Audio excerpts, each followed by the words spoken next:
Shannon wants to build a tiny house. We can use it at a campground or at someone's house if we're staying with them, but also if we're off grid with no water hookups, no electric hookups, nothing, it's got the infrastructure built in that we can make that happen. This is the same way I would think about a tiny house. Welcome to the Tiny House Lifestyle Podcast, the show where you learn how to plan, build, and live the tiny lifestyle. I'm your host, Ethan Waldman, and this is episode 125 with Matt Gabriel.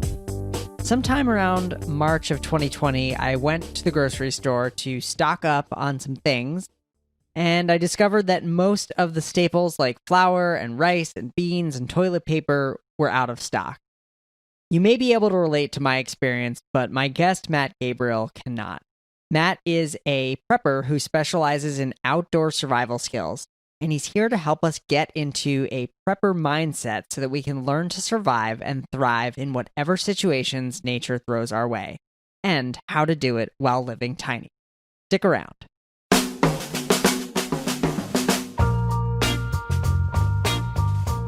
But before we get started, if you have questions that you'd like me to answer live on the Tiny House Lifestyle Podcast, I've opened a new way for you to submit them.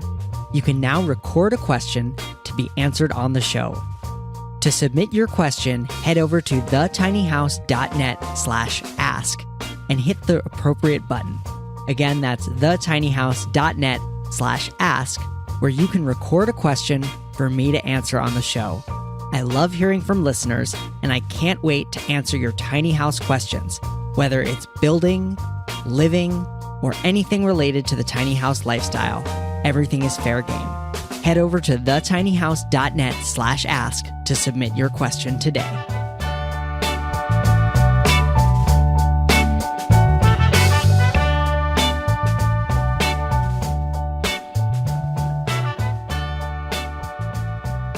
All right, I'm here with Matt Gabriel.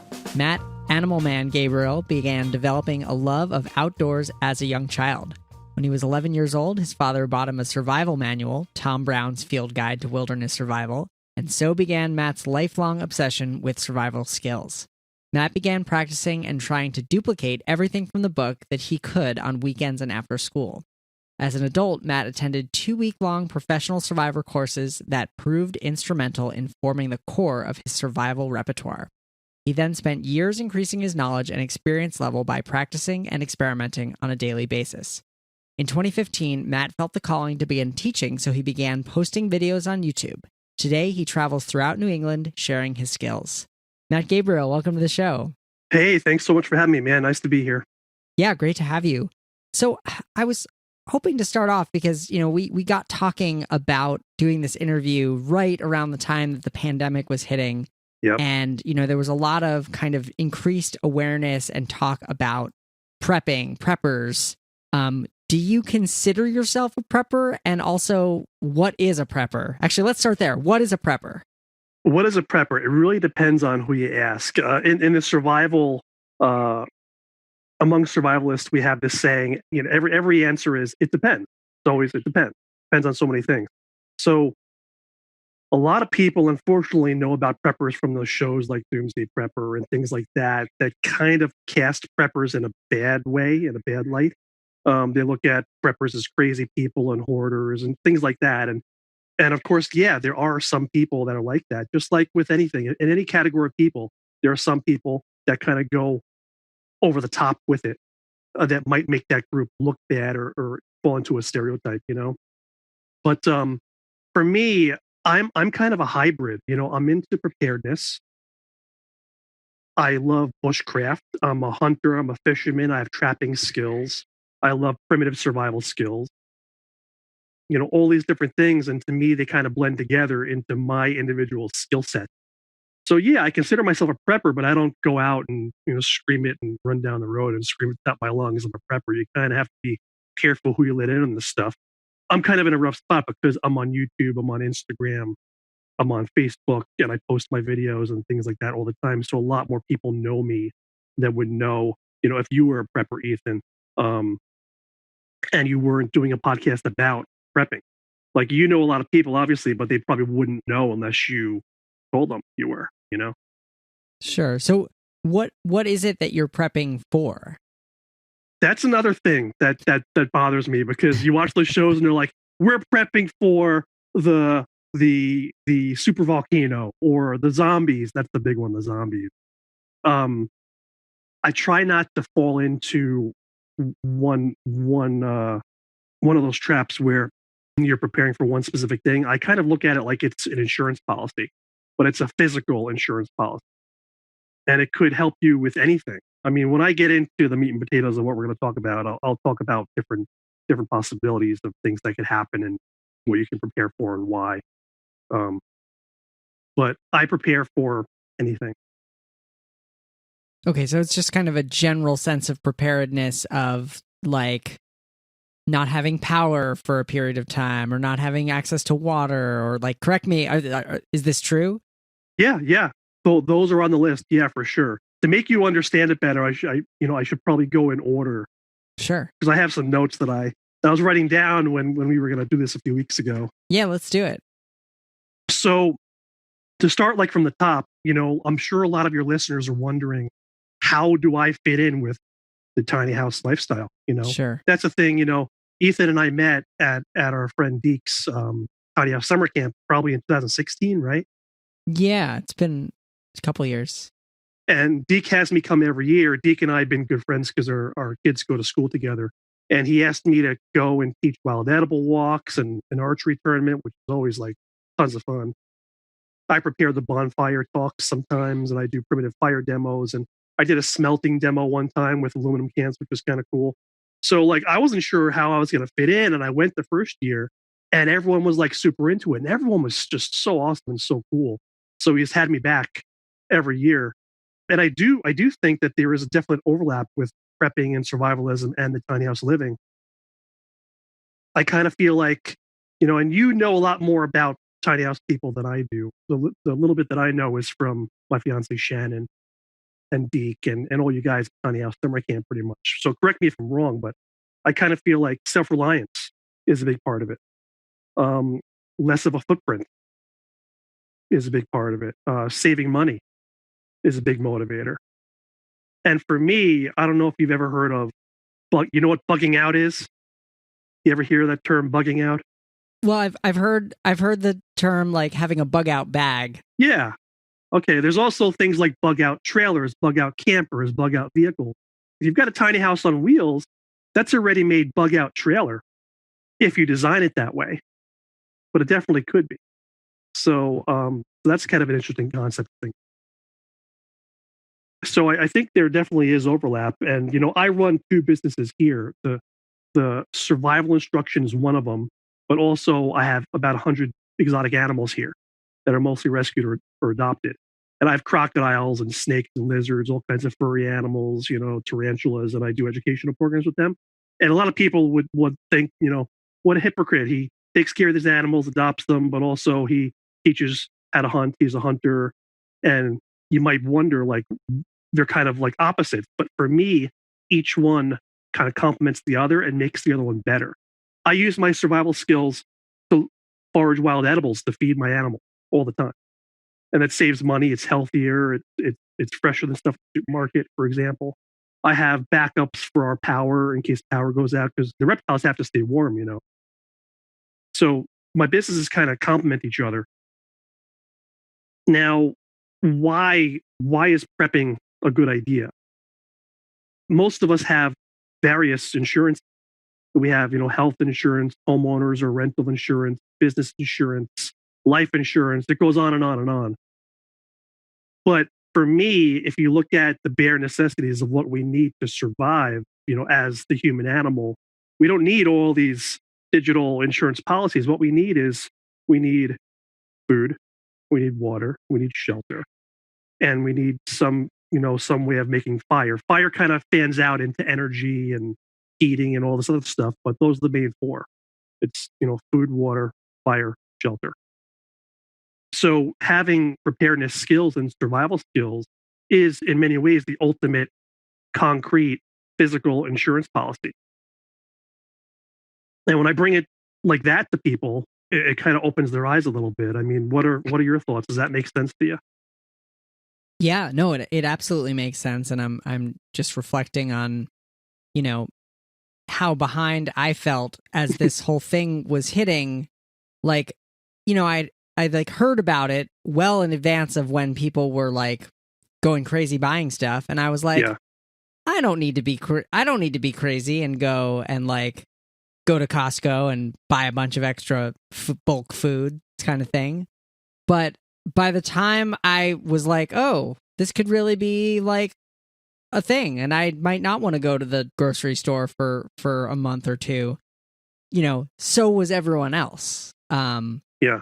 And so I think that in my own perspective, I've shifted from being like, oh, that's crazy, or that's kind of like hoarding, to saying like, you know, I don't know that I'll ever, you know, now that this has happened, like maybe I'll always have an extra like bag of flour and like dried yeast and some cans of beans and other just staples that can last for a long time, and just always have that. Mm-hmm. Yeah, I think a lot of people are going to be going through that transformation too. And me and a lot of my like prepper pals have been talking about this. You know, if we think people are going to be jumping on board, and this whole thing is going to really make preparedness a lot more in the forefront of things. Because until now, people looked at it like it was a joke.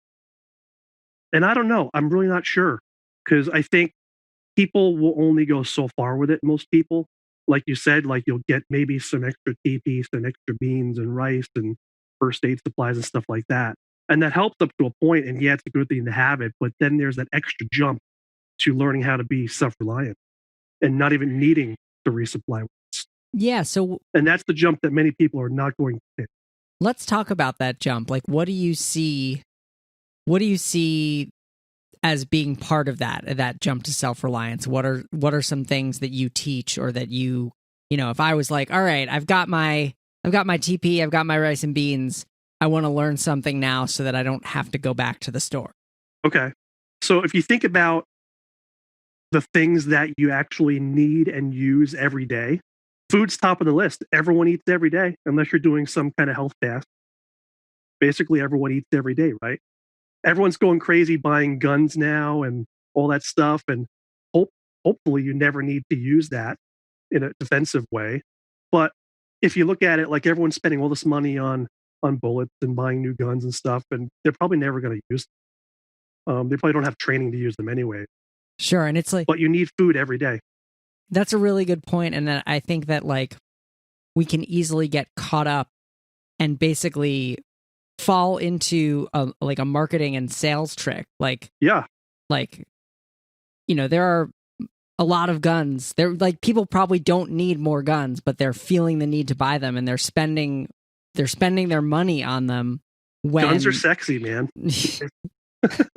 Happiness is a warm gun, I believe John Lennon said, although I don't think that he was actually talking about firearm.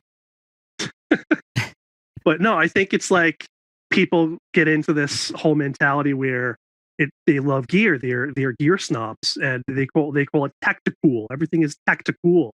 They have crazy names for all these different things, acronyms for it, and people get sucked into it. And I'm guilty too, because gear is cool, man. Companies send me stuff to review on YouTube, my YouTube channel, all the time.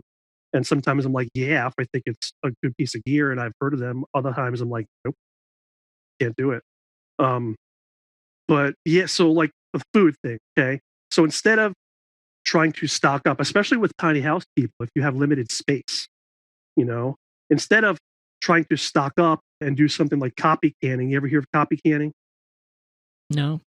Copy canning is it's a prepper term. It's like if you're going to buy one can of Campbell's soup, and you normally during normal times, if you go and you buy just that one can for this week, okay, next time you go, you're going to buy two instead, and you put one away in the pantry. So copy canning, you buy an extra of every single thing, or as many things as you can within your budget, and you stock up that way. With a tiny house, that only works up to a certain point, and then you're out of space unless you're real creative. So instead of stocking up on things, the switch would be learning how to forage, learning wild edibles. That's the main one.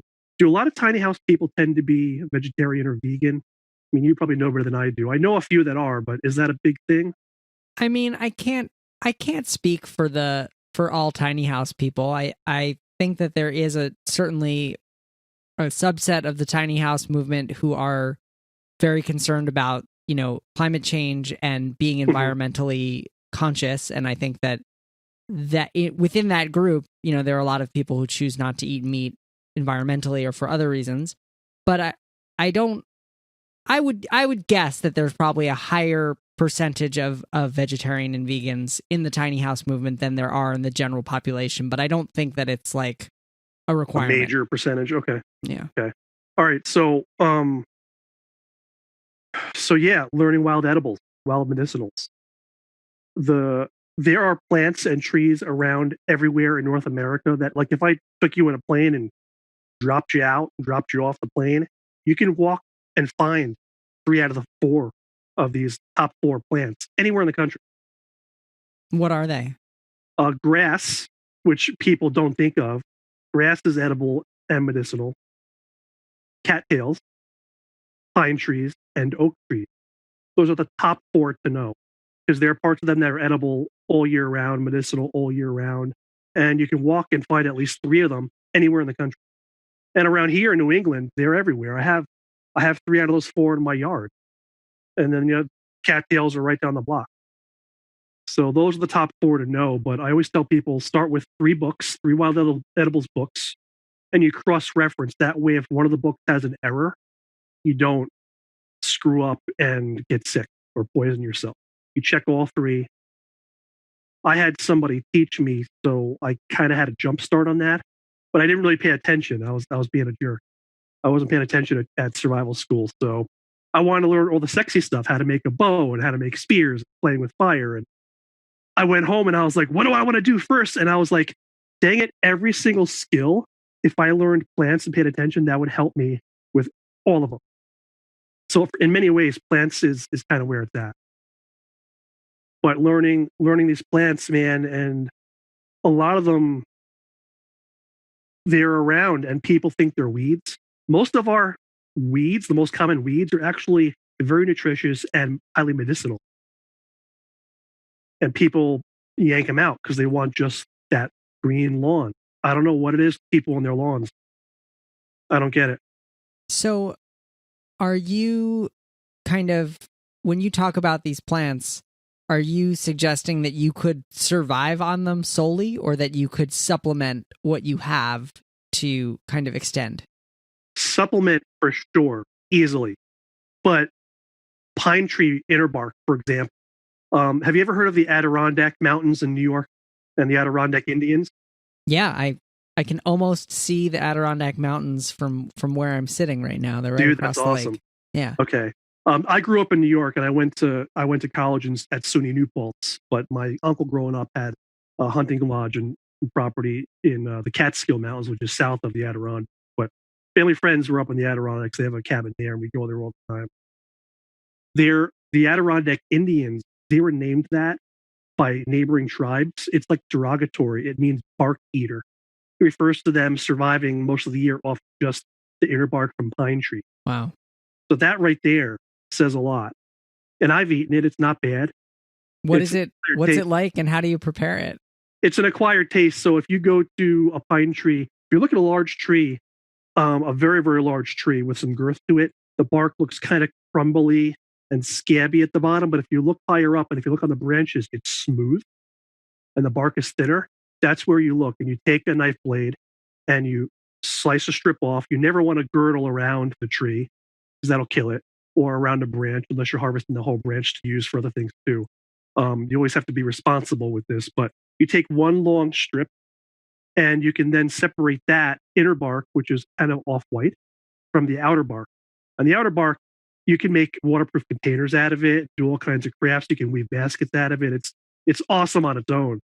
But just the inner bark, it's very tough. You can actually make it into cordage. You can tie it around yourself as bandages. It has antibacterial properties too. But it's very fibrous, and you can either take a knife blade at a right angle and scrape it to get like the little stringy parts off, and you can eat that raw. It's still very chewy though. Or you can scrape it off, roast it over a fire, and make almost like potato chip type of things. You can throw it in a soup or a stew. You can dry it and then grind it up into flour to add to cattail flour or acorn flour. things like that. Very versatile. Cool.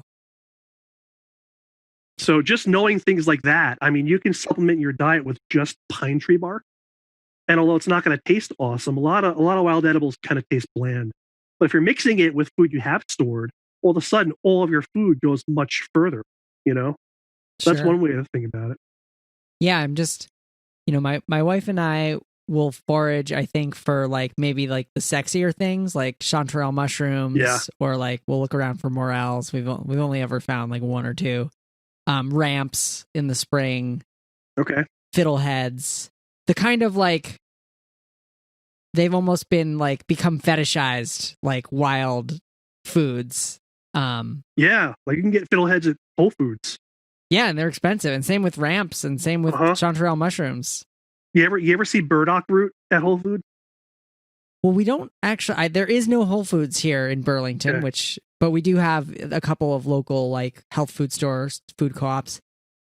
Have I ever seen burdock root? It looks like a carrot, but it's brown. Yeah, I think I've seen it. I maybe even. But anyway, I've seen it at Whole Foods around here, and it's expensive. I've maybe even gotten it in a CSA once or twice. It grows wild all over the place here, and some of these tap roots, dude, are as fat as your wrist and like 3 feet long.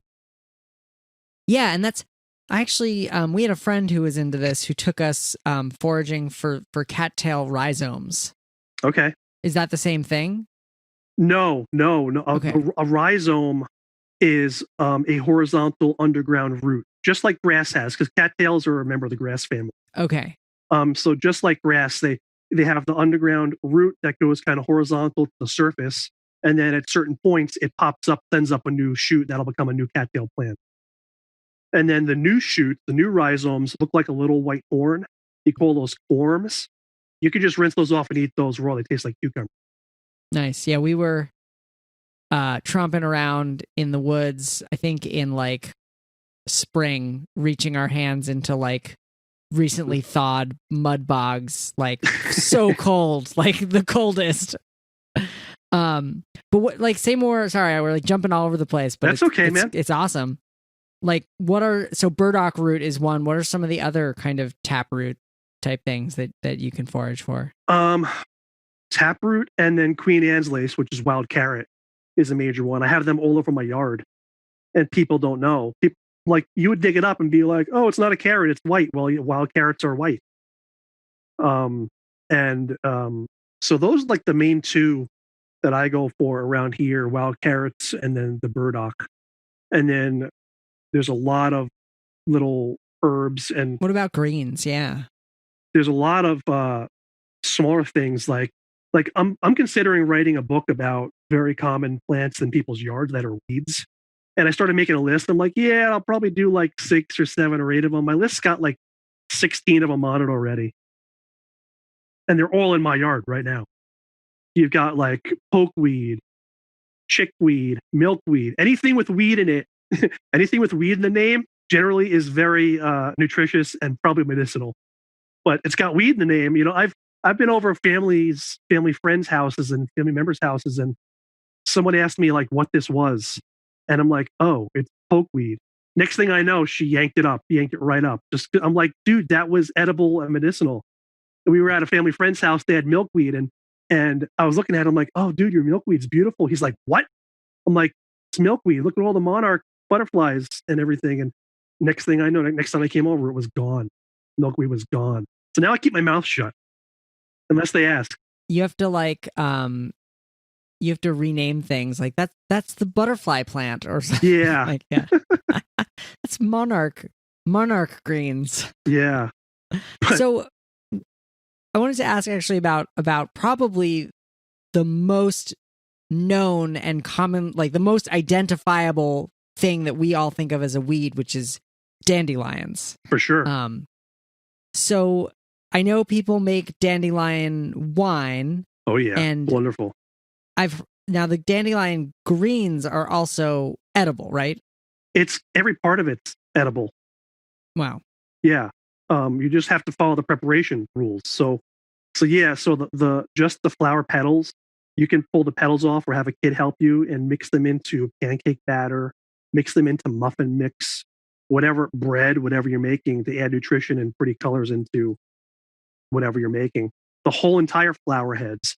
I've just taken, the instant Bisquick mix in the yellow container, dump a handful of dandelion flowers in there, put the water in, shake it up. You've got instant fritters, and they're good. Nice. The roots, you can dry the roots and grind it up to make a coffee substitute, and it tastes like coffee, but no caffeine. It's just for taste.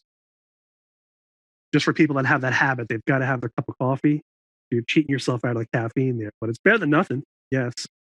And then the actual leaves are edible, but the larger the leaves are, the more bitter they get. So I tend to like eating raw the small leaves. If you're using salad dressing, it doesn't matter. And I'm used to everything being bitter anyway, so it doesn't bother me anyways. But for most people, it's too much bitterness for them. So you can take the larger leaves and cook them in a skillet like spinach, some olive oil seasonings, cook it like that.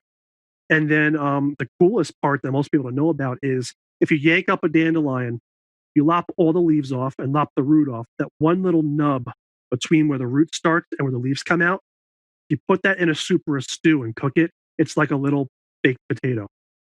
Get the flavor of it, the consistency of it, and I love them. They're delicious. That's awesome. So you and your family kind of add these foods in like regularly?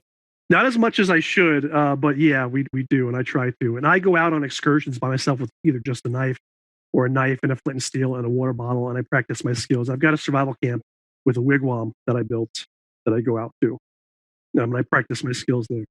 Nice. So you'll go with no food? No. Nice. No. And before the wigwam was there, I would go out with just my clothing and a knife. And one time I didn't even bother taking stone tools. Cool. But so yeah, I practice a lot. We try to weave them into our meals. Like, for example, I had a bunch of garlic mustard growing in the yard and I was going to mow. And I'm like, I don't want to mow it. I feel bad. It's wasteful. So before I mow it, I picked a bunch of it in the refrigerator so we can add it to something. Nice. I'm curious. I want to kind of steer back a little bit to tiny houses and design. If you were going to build yourself a tiny house on wheels, like, the standard tiny house, what are some features or some design elements that you might think about as a survivalist, as a prepper? Like, if you had the chance to have design your own house, like, what are some things that you would look for or want to incorporate? Okay. I thought about this a lot, actually, because Shannon wants to build a tiny house. She also wants to build a she shed in the yard. And I have a how big is it? I think it's an 18-foot camping travel trailer in the driveway. Shannon and I just bought for $50 a 1960s pop-up that we're going to kind of rebuild. And I want everything I have a lot of experience camping, and I want everything to be, so yeah, we can use it at a campground or at someone's house if we're staying with them, but also if we're off grid with no water hookups, no electric hookups, nothing, it's got the infrastructure built in that we can make that happen. And this is the same way I would think about a tiny house. So instead of having it geared toward being plugged in to town water and electric, like an electric supply, you can create it in a way that, yeah, it can do that, but it can also do anything else you want. And a lot of people, I don't think that way. But if you're smart with planning, you can make it happen. So for me, I look at all the different ways that you can power it, for example. People use propane, people use electric, right? And I want to have an electrical system, but I don't want to rely on the grid necessarily. So a lot of people are talking about these solar generators and solar panels and stuff like that. I listened to a podcast called the Survival Podcast. And one of the guy that runs that has on, it used to be an engineer for Chrysler, I believe. And he designed a way of making a home emergency battery bank. And I kind of took what he did, watched his videos, looked at the photos, listened to it, and I kind of made it my own. So rather than get a professional system installed or buy all the different professional components, I build mine where I have every single part that I need. I can get it at any Walmart, any Home Depot, any other hardware store. So if something breaks, or if, God forbid, the crap hits the fan, you have to scavenge something, there's always somewhere to find it. It uses 12 volts deep cycle marine batteries.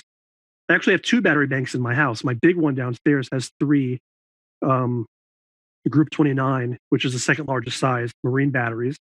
It's got a 30 amp charge controller that keeps them topped off, and it's got several different sized inverters. And then what I'm doing now is my dad and I took the DC motor out of a treadmill so I can start to build a wind turbine. And then eventually I'm going to get some small solar also. So we have all these ways of charging this thing. And I'm going to build the same battery bank type of thing in the trailer, because you plug in to electric, it keeps it topped off in case you want to use it. But then if you're off grid or the power goes out or whatever, you have this battery bank. And right now I don't have solar and I don't have the wind turbine. So what I do is I can charge that I have 2 generators here, 2 gas generators. I can charge from my generators, or I can take the battery outside, hook it up to my car with jumper cables. I can charge directly from my car. So people don't realize that your car is a $30,000 generator that's more efficient with fuel than any generator you're going to buy at the hardware store.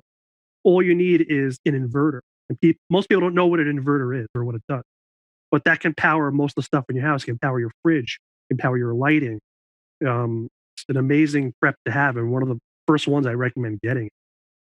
Yeah, so you have this set up, I'm guessing not to like a whole house transfer switch, but that you would, in the event of an extended outage, you'd probably like run an extension cord up to your fridge so that your food doesn't spoil, and you'd run some lights, charge your laptop, that kind of stuff. Well, the battery bank has its limits. Yeah, you could run things like a fridge off of it, but you don't want to because of how quickly it drains the battery. So that's why I have generators too. So when we lose power, and we lose power here quite common, we have a transfer panel that I had installed that if I fire up the main generator, it transfers just part of the house, the critical stuff, my reptile room, the heating and lighting and all that for them. And then it does the fridges and freezers in both kitchens, because I have an upstairs kitchen and a downstairs kitchen. So it keeps all that going. I have a well, so it keeps the well pump and my hot water heater going. So all the stuff we really need, and then a few outlets. And then I run extension cords for the rest. So if you have a need for running something like a fridge, unless it's like a 12-volt fridge, or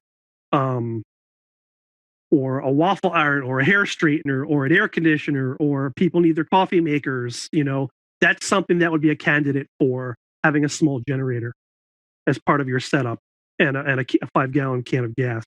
But the battery bank can do everything else. It can do everything that's small wattage. It can do electric blankets, heating pads, charging any of your devices. When we lost power last time, I had the flat screen TV going. We had movies on for the kids, all the lighting, all the low wattage stuff you can do. Have my computer running.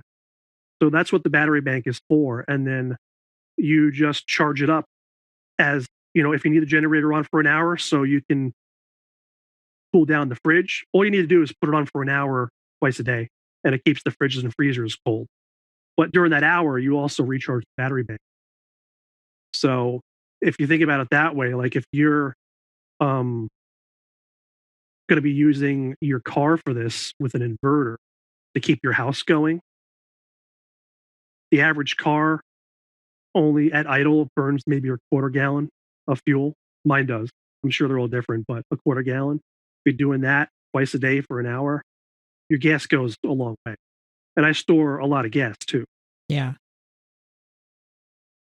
One interesting thing that I've read about is people who have hybrid cars, particularly Priuses, they're even more efficient with fuel because essentially the gas engine runs for just a short amount of time to keep the hybrid battery charged up.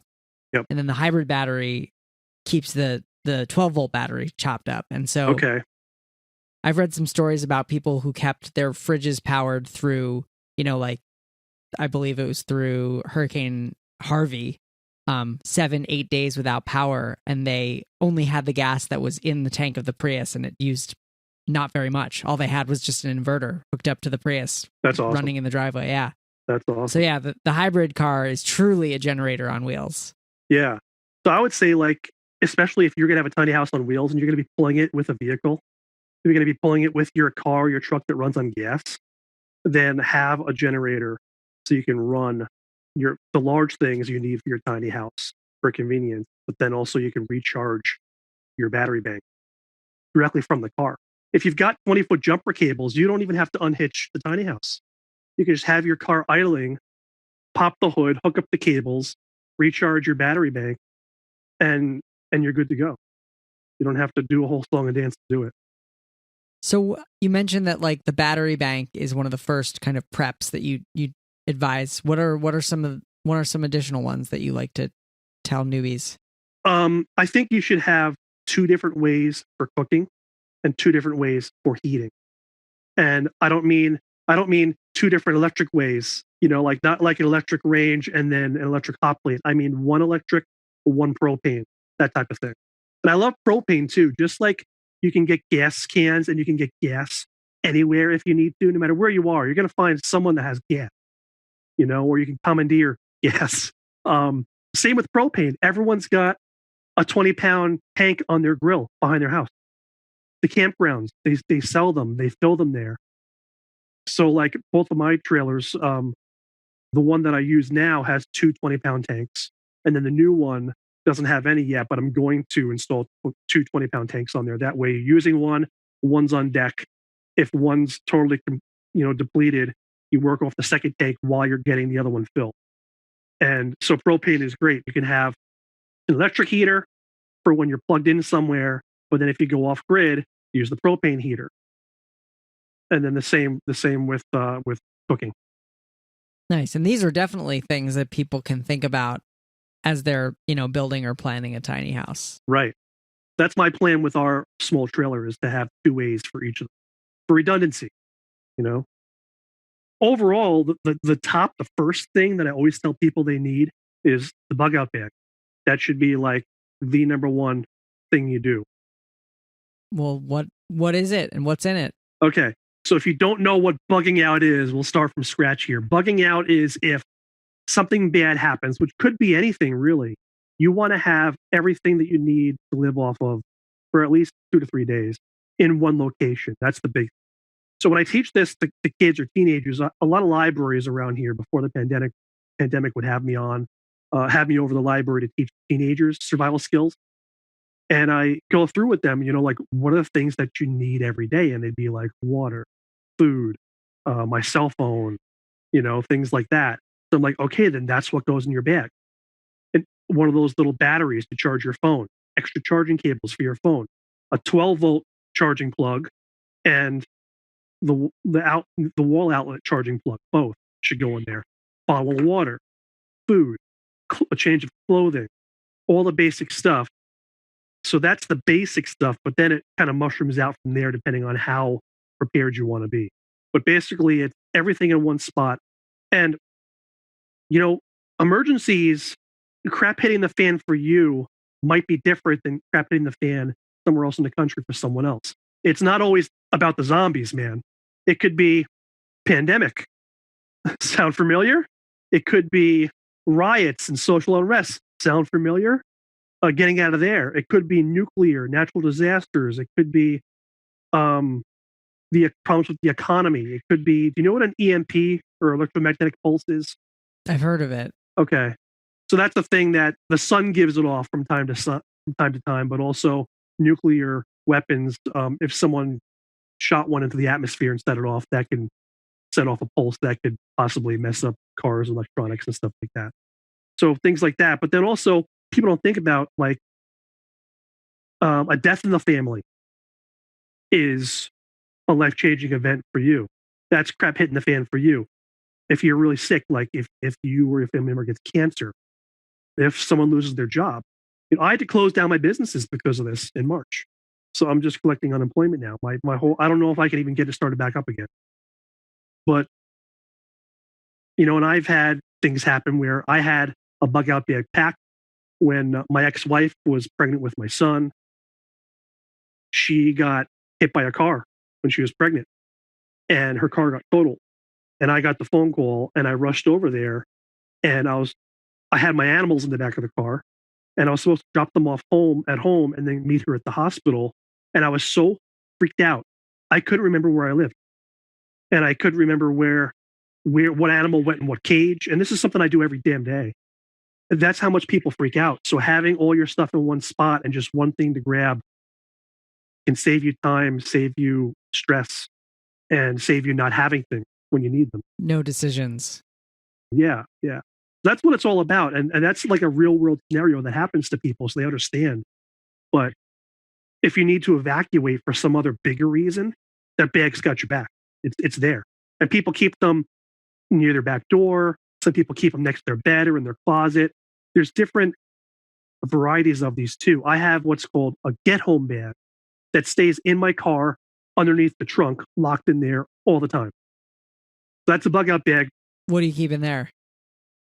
Oh, dude, you don't even want to know. The level that I'm at with this and my experience levels, I have all kinds of stuff in there. But so there's the get home bag, there's the bug out bag.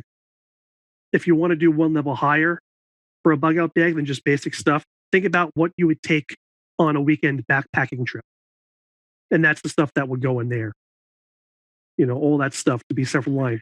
Food, extra food to cook, trail meals, a little cooking stove, waste purifier water, a metal canteen, stuff like that. And then the holy grail of bug out bags is called an inch bag. It stands for I'm never coming home. That is, if something bad happened, the zombies rose, and you don't think you're ever going to come back, what would you put in there? And that's long-term self-reliant stuff. That's at such a high level, though. And most people don't even want to think about it and wouldn't even know where to start with that. Also, probably a pretty high cost too. You have to really work up to buying all of that extra stuff. I have an inch bag. I don't even want to think about how many thousands I've dumped into that so far. And it's all these bags, guys. They're never done. It's an ongoing, changing thing. You finally think you've got it, and then you're like, you watch one stupid YouTube video, and you're like, and you like start over and like throw these out of the bag, and now you buy some new stuff that you think will work better, or you decide it's too heavy. It's just an ongoing thing that just never ends. Wow. Well, this has been really, really informative. I feel like we could just go all day, but I do want to ask, I ask all my guests for 2 or 3, book or YouTube or whatever recommendations for where people can learn more. So, you mentioned the survival podcast already. Maybe you could give us 1 or 2 of your favorite edible plants books, and then maybe a couple of recommendations on the general prepping stuff. Okay. So the survival podcast, by the way, it sounds like it's just survival. It's not. It's this guy. His name is Jack Spirko. He's down in Texas, and he has a 3.5 acre homestead. Most of it is homesteading skill, but it's also survival. It's some gun stuff. It's all different, raising your own animals. He does a lot with aquaponics, growing plants aquaponically from fish waste. It's all different stuff. So that's a really great resource there.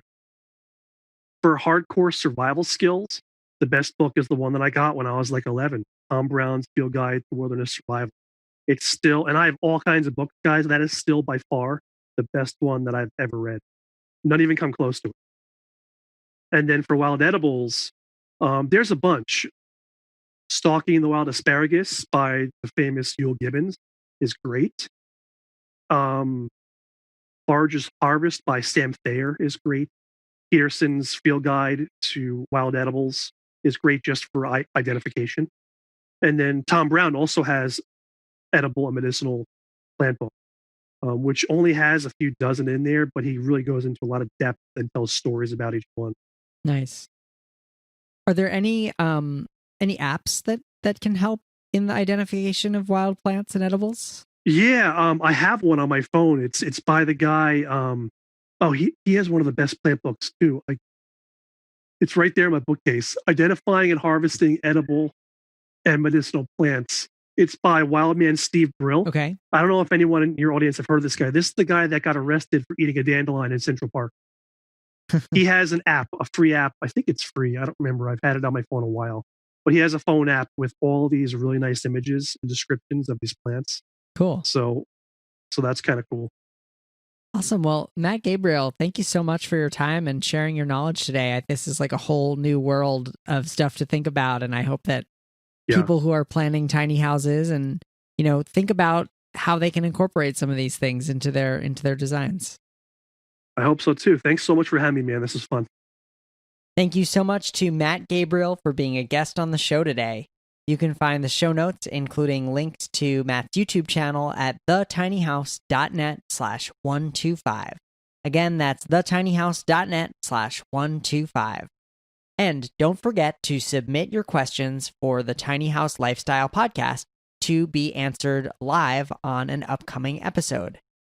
To do that, just head over to thetinyhouse.net/ask and then hit the appropriate button to record your question. Again, that's thetinyhouse.net/ask. Well, that's all for this week. I'm your host, Ethan Waldman, and I'll be back next week with another episode of the Tiny House Lifestyle Podcast.